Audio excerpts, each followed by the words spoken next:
الكل ومرحبا بكم في فيديو جديد في اليوتيوب تشانل سوبر كور.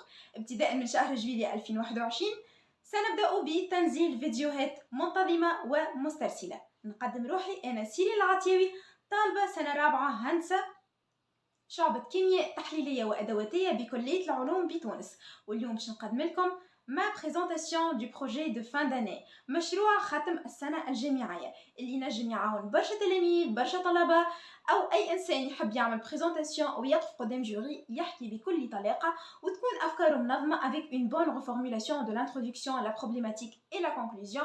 Donc ننصحكم تتابعوا الفيديو للآخر إذا كان تحبوا تحصلوا أكثر قدر من الإفادة. Bonjour, merci d'avoir accepté d'évaluer notre projet.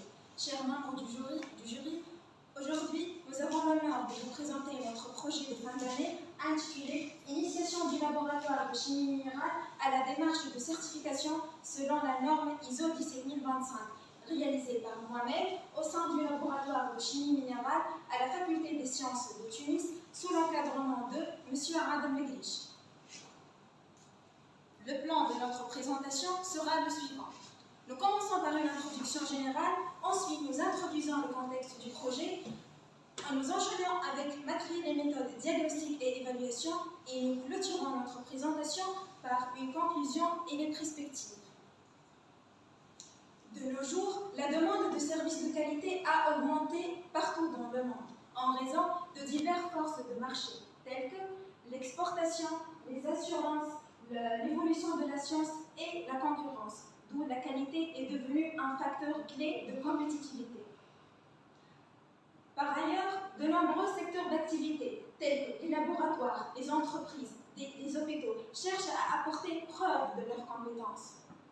Notamment, les laboratoires suivent une démarche qualité, conformément à des normes nationales ou internationales, telles que la norme ISO 17025 version 2017, qui spécifie les exigences générales concernant la compétence des laboratoires d'étalonnage et d'essai, en vue d'obtention d'une certification.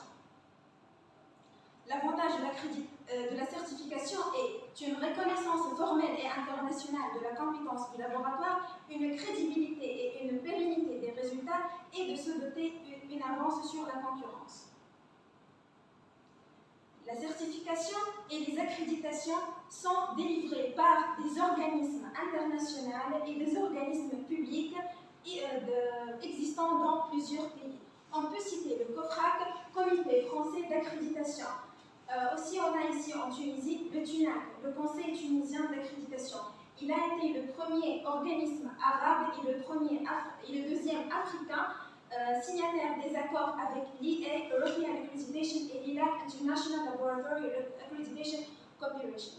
Donc, dans notre cas, le COFRAC va accréditer les 9 pays. C'est l'Institut national de normalisation et de la propriété industrielle, et ce dernier va certifier à son tour notre laboratoire selon la norme ISO 17025. C'est dans ce contexte que le laboratoire de chimie minérale a décidé d'initier la démarche qualité selon cette norme. Il a pour rôle d'encadrer les chercheurs et les étudiants pour faire leur projet de recherche. Donc, la problématique de mon projet, quelle démarche doit-on choisir pour évaluer le degré de conformité du laboratoire par rapport à cette norme et de désigner les points à améliorer pour se conformer à ce référentiel. Donc, l'objectif de notre projet est la réalisation d'un état de lieu au diagnostic, l'évaluation de degré de conformité, ainsi que la recommandation des actions d'amélioration. Donc, les matériels et méthodes utilisées, j'ai utilisé la norme ISO 17025 version 2005 et version 2017. J'ai essayé de dégager les nouveaux points de la nouvelle version pour qu'on puisse s'appuyer là-dessus. Donc, la norme ISO 17025 est composée de 8 chapitres. Le domaine d'application, les références normatives, les termes et définitions, l'exigence générale, exigence structurelle, exigence relative aux ressources, exigence relative aux processus et finalement exigence relative au système de management. Mais seuls les 4 derniers chapitres représentent les exigences de la norme qu'on doit améliorer.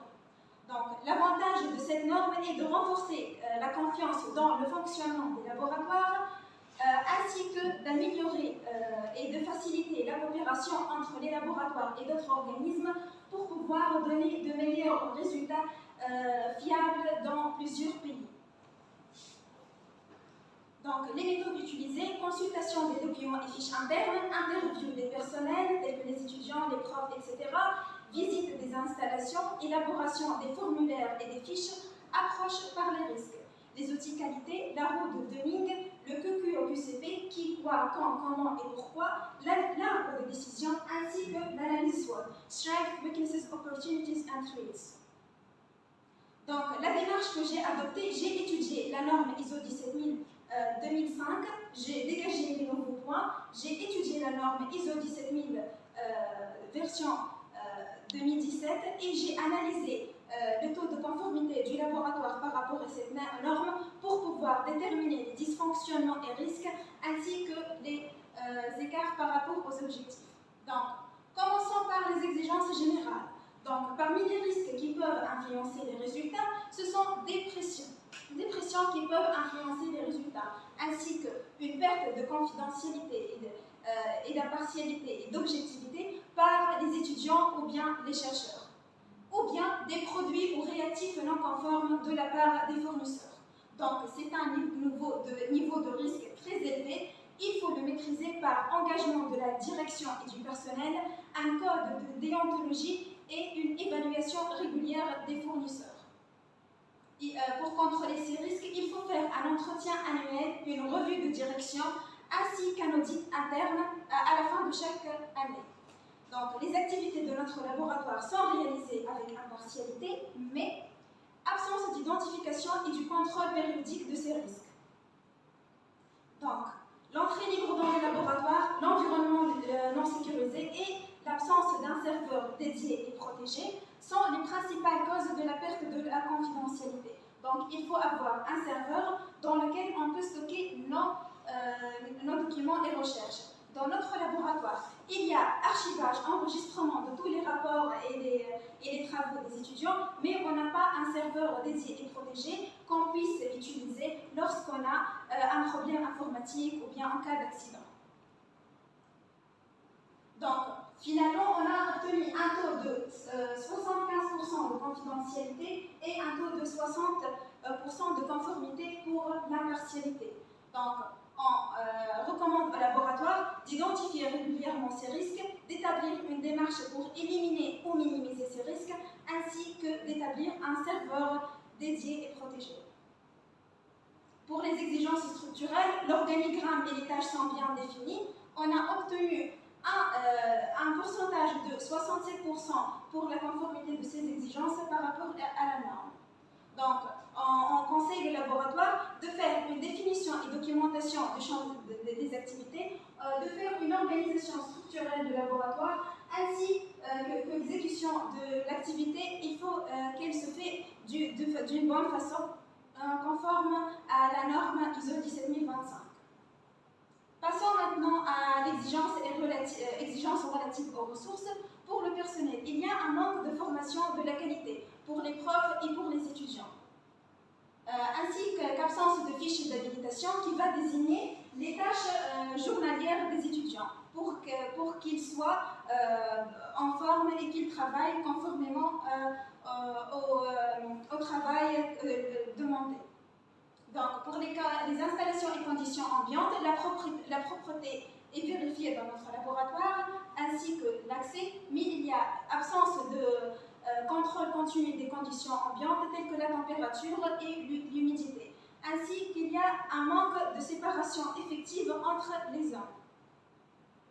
Donc, pour les équipements, chaque équipement doit être mené avec une série d'enregistrements tels que la désignation, le code interne, le fournisseur, et ceci doit être regroupé dans un cahier de route appelé logbook.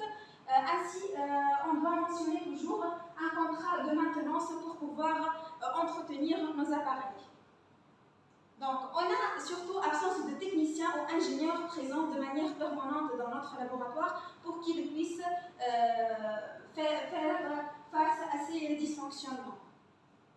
Donc, Le process d'achat se fait comme ça. On a expression du besoin et la mise à disposition des fournitures et aux services. Il doit que les fournisseurs doivent être contrôlés périodiquement. Donc, on doit contrôler la qualité du produit apporté, les délais de livraison, la quantité ainsi que le service après-vente. Donc, les exigences de ce volet ne sont pas toutes satisfaites, mais on est très proche. Donc, on a obtenu un taux de conformité de 66,7% pour les produits et services vendus par les prestataires externes, 50% pour la traçabilité métrologique et le personnel, et de faibles taux pour l'équipement ainsi que d'assurer la traçabilité métrologique exigée, d'identifier les besoins du personnel en formation et vérifier leur efficacité, d'évaluer la traçabilité métrologique ainsi que d'amélioration le processus de contrôle des conditions ambiantes et aux équipements. Donc, passons au chapitre 7 pour la sélection, vérification, validation et méthode. Il est le sous-chapitre du chapitre 7. Donc, il y a absence de procédure de traitement de réclamation et absence de procédure de gestion de dysfonctionnement, mais nos méthodes sont représentatives, reproductibles, répétables et le laboratoire garantit une procédure avec une validation de méthode. Les étudiants étudient ça en IC5.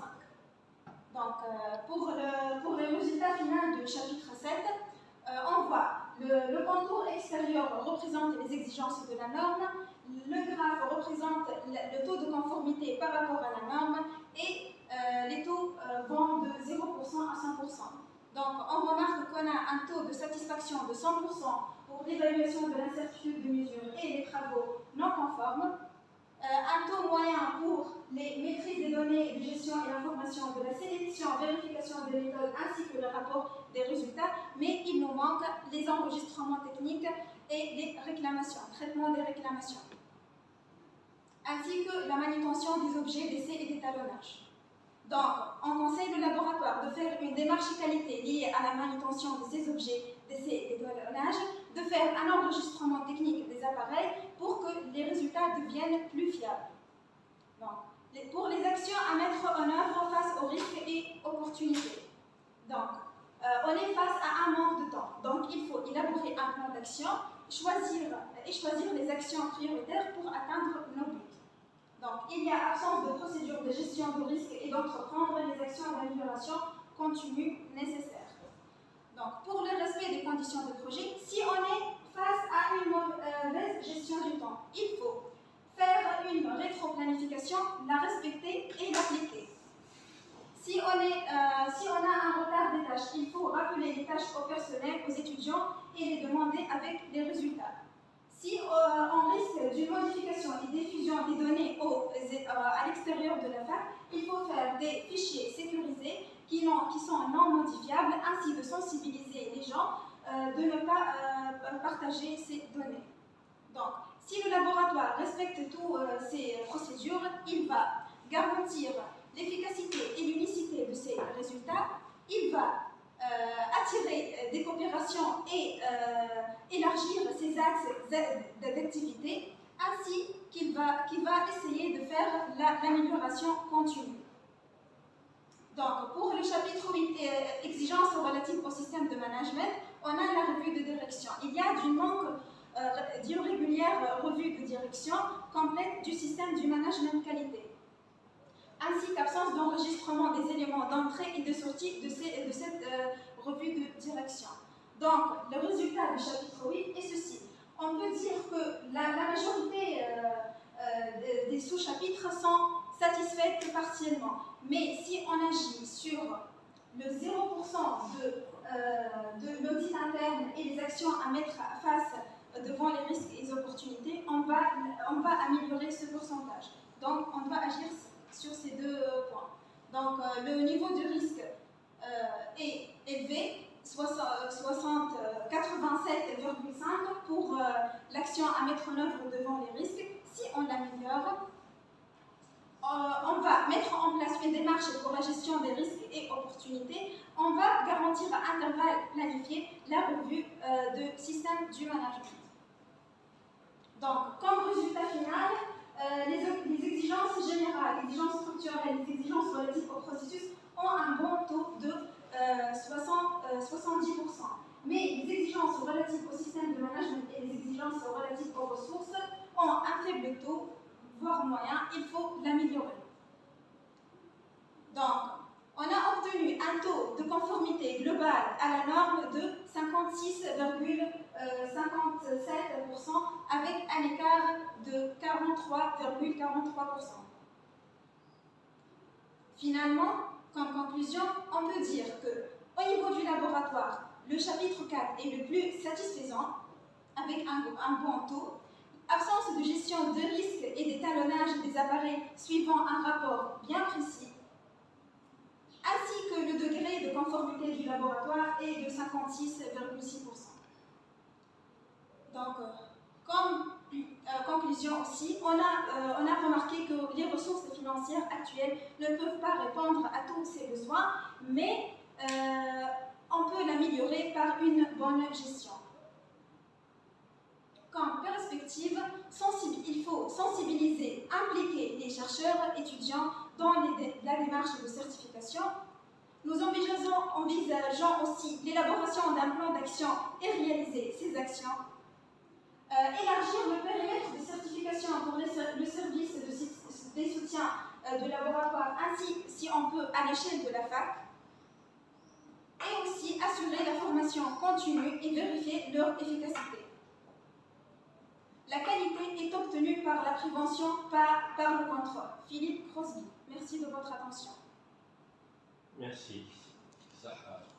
ان شاء الله الفيديو يكون نال اعجابكم، واي انسان عنده اي مقترح اي فكره الفيديو جديد والا اي كومنت يحطها لي في الكومنت، وما تنساوش باش تضغطوا على سبسكرايب هوني والا هوني، واستنوني في فيديو جديد. باي باي.